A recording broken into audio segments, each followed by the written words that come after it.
Hello అండి, welcome back to Lakshmi home maker 99 ఛానల్కి స్వాగతం. ఫ్రెండ్స్, అందరూ ఎలా ఉన్నారు? బాగున్నారా? నేనైతే చాలా బాగున్నానండి. మీ అందరూ బాగుండాలని మనస్ఫూర్తిగా కోరుకుంటున్నానండి ఆ భగవంతుడిని. ఈ కవ్వం చూడగానే మన జనరేషన్ అందరికీ తెలిసి ఉంటుంది. ఎందుకంటే మన చిన్నప్పుడు మన అమ్మలు ఈ కవ్వం గురించి మీకు తెలిసే ఉంటుంది కదండి. మజ్జిగ చిలికేవాళ్ళు. నాకైతే చాలా గుర్తున్నాయండి. ఈ కవ్వంకి లక్ష్మీదేవికి ఉన్న రిలేషన్ ఏంటి అనేది వీడియోలో మనం తెలుసుకుందామండి. అలాగే ఎక్కడ స్కిప్ చేయొద్దండి. నేను చిన్నదనంలో ఉండేటప్పుడు మా అమ్మ అయితే 4:30 కల్లా ఎర్లీ మార్నింగ్ లేచిపోయే అలవాటండి. ఇప్పటికీ అలాగే లెగుస్తుంది.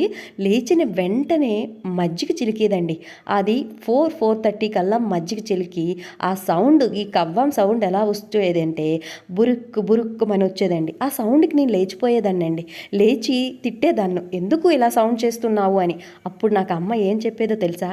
నువ్వు ఆడపిల్లవు కాదా, కొన్ని నేర్చుకో.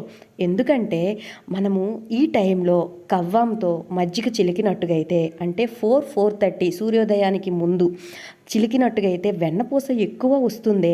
అలాగే లక్ష్మీ అమ్మవారికి చాలా ఇష్టం. ఈ టైంలో మజ్జిగ చిలికినట్టుగా అయితే ఈ కవ్వంతో అమ్మవారు మన ఇంట్లో ఎప్పుడు కూడా సిరి సంపదలకి లోటు ఉండనివ్వదే అని నాకు చెప్పేదండి. ఆ మాటలు ఇప్పటికీ నాకు గుర్తున్నాయండి. అయితే మన పిల్లలకు కూడా మనం నేర్పించాలి కదా. అప్పుడప్పుడు మనం ఎలాగో మన అమ్మల దగ్గర నేర్చుకున్నామో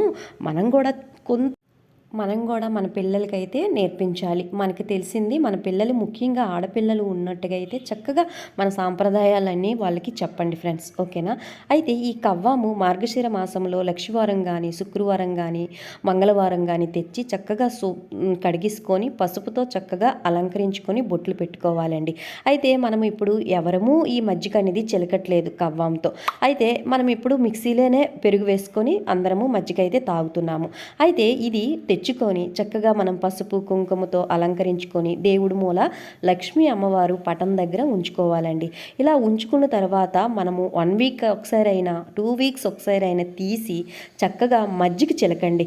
ఆ మజ్జిగ చిలికిన వెన్నపూస వస్తుంది కదండి, ఫుల్ క్రీమ్ మిల్క్తో మనము మరగబెట్టి మజ్జిగ చిలికితే వస్తుంది. ఎందుకంటే మనకి పాలు అయితే దొరకట్లేదు కదా. ఫుల్ క్రీమ్ మిల్క్ ప్యాకెట్స్ తెచ్చుకొని మనము తోడు పెట్టుకొని మజ్జిగ చిలికినట్టుగా అయితే ఆ చిలికిన వెన్నపూస వస్తుంది కదండి. ఆ వెన్నపూస మరిగించి దీపారాధన శుక్రవారం పెడితే చాలా చాలా మంచిదండి. అలాగే ఆ మజ్జిగ కూడా మన ఇంటిల్లిపాది తాగితే చాలా మంచిదండి. ఇలా చెయ్యండి, చాలా చాలా శ్రేయస్సమండి. అలాగే ఈ మార్గశిర మాసం లక్ష్మీ అమ్మవారికి చాలా ఇష్టము. అలాగే మహావిష్ణువుకి, అంటే శ్రీ మహావిష్ణువుకి మార్గశిర మాసం అన్నా ధనుర్మాసం అన్నా చాలా ఇష్టమండి. అయితే ఈ కవ్వాముని చక్కగా నేను శుభ్రం చేసుకొని బొట్లు పెట్టుకున్నానండి. మన వీడియోస్ రెగ్యులర్గా చూసిన వాళ్ళకి తెలుస్తుంది. నా పూజా మందిరంలో ఎప్పుడు కూడా అమ్మవారి దగ్గర ఈ కవ్వం ఉంచుతానండి.